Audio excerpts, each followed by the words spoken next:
如是为一次金刚妙音全情念化我，尼即降临欲加此大智慧之观顶。那么如是以这个金刚这个七句祈祷文来，全情啊、祈祷或者是一特别就是好听的这种这个音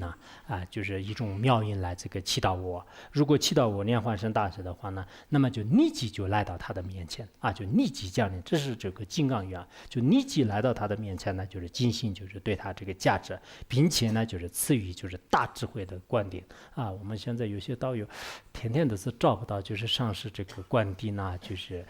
一直是到处都去这个打听，就是很多上师呢就是也是比较忙身体不好还有种种原因，就是一直不观定。就这样的话呢